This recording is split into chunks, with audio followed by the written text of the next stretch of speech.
Hello, I'm Danny DeLillo and welcome to New Filmmakers Los Angeles in partnership with MovieMaker magazine.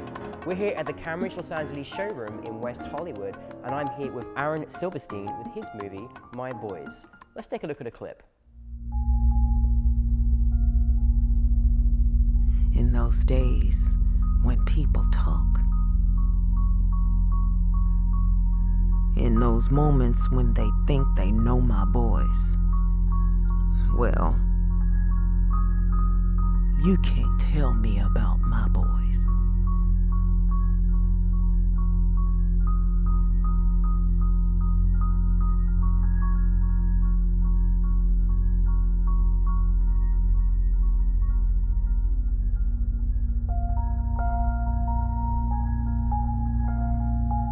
Aaron, welcome to the studio. It's great to have you here. Thank you for having me. Pleasure. Well, tell us a brief synopsis of your film, My Boys. My Boys is a short study or look at the love between a mother and her two sons. I've always been interested in that sort of side of things, and so My Boys is my way of exploring the dynamic between the mother and her sons and seeing how that unfolds and how that can sometimes be more than just supportive, but sort of troubling and detrimental. Now, you not only directed, but you wrote the movie as well. How was that experience taking on both of those roles? Looking back on it, I might have bitten off a little more than I can chew in a lot of aspects of it, but the writing process was very fluid. Most of my ideas, good or bad, they kind of take form on their own. I'm one of those people where an idea shows up and takes up a bunch of real estate in my mind, and then I have no choice but to get it out if I want to do anything else. So if I have any plans of actually like wearing clothes that day or going to work, I have to get this idea out, otherwise I'm just going to walk around naked and be unemployed. Yeah, well, you made a good decision.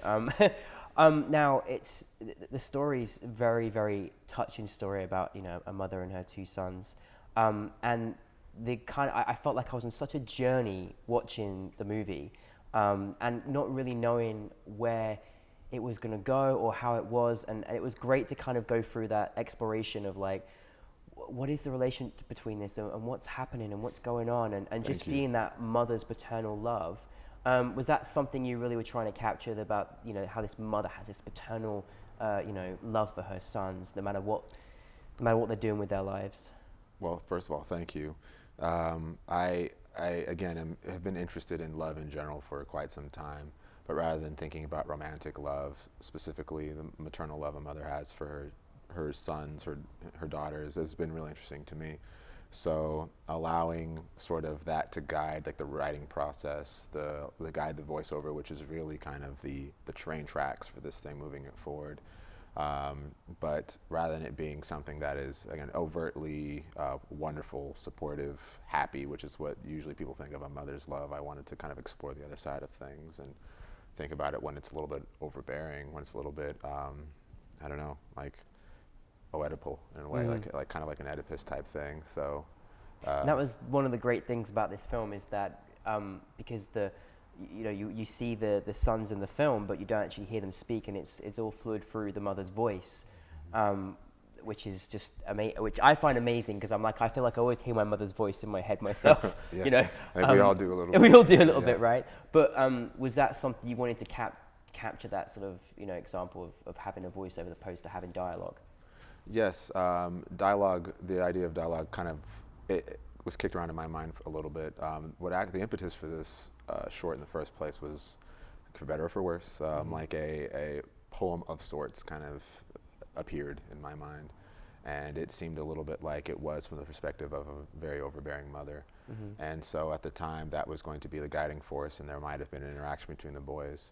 But after just stripping things away, I went through a process where I was just stripping as much as I possibly could away from like the shots, from the moments you actually see on camera. The dialogue went with that as well, and everything was stripped away until we had this very, I don't know, just this very, very overpowering guiding voiceover and just the shots and more backstories. Initially, this was going to be a story about crime, and then I stripped all that away and wanted to show as little as possible and allow people to say, okay, I see something it's gone horribly wrong, something potentially very illegal, but rather than looking at it from that standpoint, I'm looking at it the relationships involved, which was the mother and their two sons, I think. Which is a very fascinating choice, actually. I really enjoyed that. Now, Thank you. you had a great cast. How did you find them? The cast is absolutely stellar. I can't say enough about Marguerite Wiseman, Dion Earl, and Miles McGee. But we did things the old-fashioned way, which is just put a casting call out there. We've done that for several projects, but this time around, we absolutely were lucky beyond our imagination.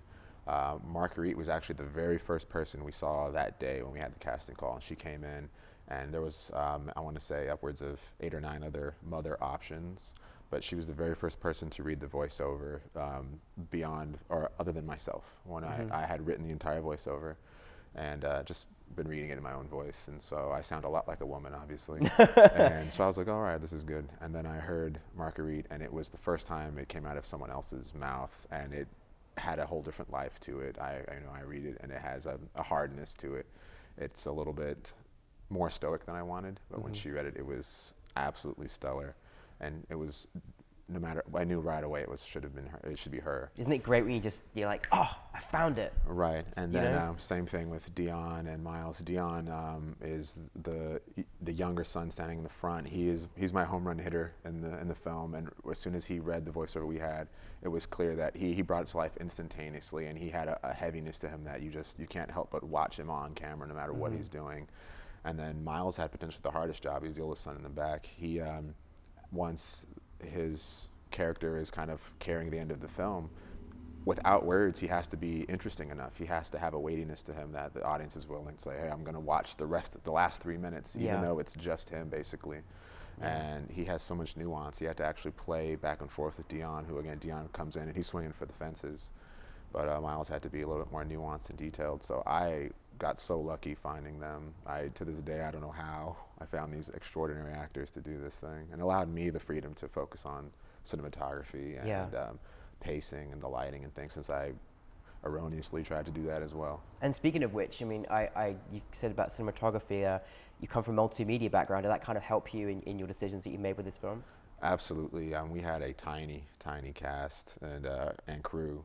And so I had to rely on pretty much every skill that I have or pretend that I have in order to make this thing work. So yes, I'm from a multimedia background. Every photo I've ever taken, all the coloring, all of the graphic design, everything played into trying to compose the shots, trying to grade this thing in DaVinci afterwards it all came into play. And at times I felt very very strongly that I bit off a little bit more than I can chew, and I think the next projects around I'll kind of do a little bit less, and I think that'll help the production, putting it in more capable hands.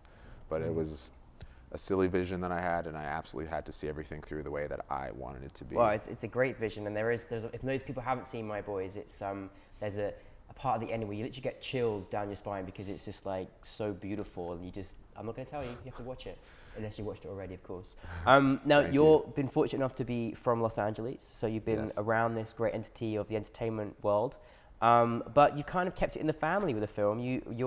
Who was your wonderful executive producer? My wonderful executive producer is my fiance, Christine Sohail, and this project would literally not exist without her involvement from the get-go. Being in the family, my fiance, from the get-go, I wasn't even sure I wanted to even do the film. So much back and forth. It was conceptualized a year ago, last October, and it was right before I was going into knee surgery. And we were going to try to get this done before I went into knee surgery, and couldn't get it done in time. And it was just going to get pushed off. And then she kept telling me, hey, you need to do this, you need to do this. She knew that I cared about it. And then other than just the support itself, she's actually really good at being a producer. So I wouldn't have the actors that we had, which made the film if it wasn't for her. She organized the casting calls. She scheduled everything out. She basically organized the entire production from beginning to end, helped me get the cameras that we needed, the whole 9 yards. So this film would not exist without Christine's involvement at all. Big thank you to her. I always feel like we need a good lady behind us, don't we, us men? But it's great to have that in the film too. Now, what would you say is some of your biggest challenges you have making this film? Like a lot of filmmakers would say, there were so many. A lot, of course, financial in the beginning is probably the first thing a lot of filmmakers hit. It's just because you have these machinations for explosions and spaceships and laser beams, all the CG in the world. I was going to make CG. All the characters were going to be CG in this. I was going to have Will Smith be in it as well. And but so you have your budget, which of course Christine helped me as well raise, and you kind of whittle things down to like, all right, this is manageable. We can do this with that amount of money. And so once we have our equipment, it's really, it was trusting actors was difficult for me because I'm a very, very, very hands-on. And so once they kind of had their marks and they had their energy, the next challenge for me was, especially for the outdoor location, which is where the sons spend all their time, working with the terrain. It was very rocky. It was, it's like a little bit of a desert of sorts. And so working around that terrain with the red on a Steadicam, that was interesting. It was also, I want to say, close to 100 degrees that day. So everyone got sunburns, everyone was dehydrated. It was intense, and so especially with such an emotional scene, it was like we can only do so many takes before the energy of the entire crew and cast was just in the pit. So and it's really independent film. You have to keep that energy together, don't you? You know, it's right. I'm finding out more and more the projects I do that oftentimes my role is to be the most energetic cheerleader. Yeah. Does that make sense? Is to keep everyone as passionate about this thing as I am, or pretend that I'm as passionate about it, because it's, even if you love the project, it's just, again, the sun, the money, the work, the doubt comes into mind. I don't know a single filmmaker that goes like, oh yeah, I'm going to be accepting an Oscar in the next 5 years. You have this vision, but you're so worried about it being of any value, if anyone's going to understand, especially when it's 100 degrees and everyone's angry and pissed. And you're like, and so that's another challenge, is just keeping the energy level going. Well, you can tell. I mean, I love it when you see in a film, you can just tell the passion behind it, and the people that were involved. That you could just feel it was a passionate performance and a very amazing story that I think left us with something quite incredible. Thank you. What is it after going through all your challenges? How does it feel to have your film officially selected for New Filmmakers Los Angeles?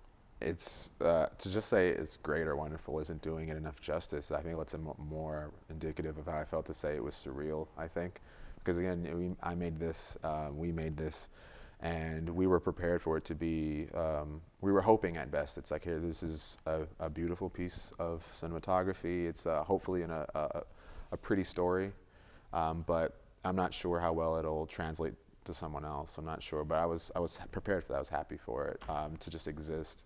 And to have it be selected, it's validation is important in this industry when you're first starting. Validation, I know. Well, we loved it, and the audience last night loved it as well. And I'm excited for more people to see My Boys. And also, what's next for you as a writer and director? Thank you.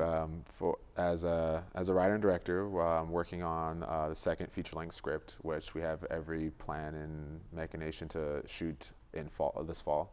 So fall 2015, we'll kind of start production for that. And between there, we have a few music videos lined up, and then maybe some more artsy-fartsy, fashion-y stuff with a few brands and things to kind of just keep busy. But the feature is that's the big baby coming up at the end of 2015, I think. So all-rounded. Wow. Yes, yeah. Well, Aaron, we look forward to seeing more of your films and more of your work. And thank you so much for My Boys. We all really enjoyed it. And congratulations on being selected. Thank you so much for having me and for speaking with me and for the selection. Thank you.